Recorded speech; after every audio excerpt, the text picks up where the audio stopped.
లైగర్ double smart పరాజయాలు puri Jagannadh కి 10 అడుగులు వెనక్కి లాగేశాయి.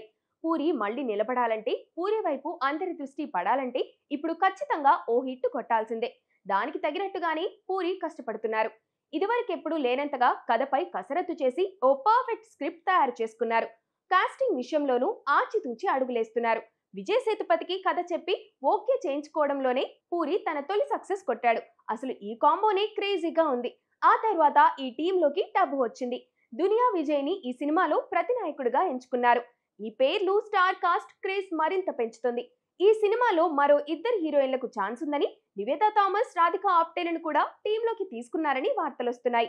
నిజానికి వీరిద్దరి పేర్లు పరిశీలనలో లేవని తెలుస్తుంది.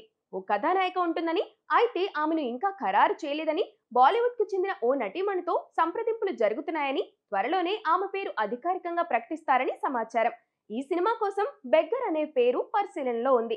60 రోజుల్లోనే షూటింగ్ పూర్తి చేయాలన్నది పూరి ప్లాన్. మే నెలాఖరుకు గాని, జూన్ మొదటి వారంలో గాని ఈ సినిమా సెట్స్ పైకి వెళ్తుంది. ఈ ఏడాది చివర్లో విడుదలయ్యే అవకాశం ఉంది.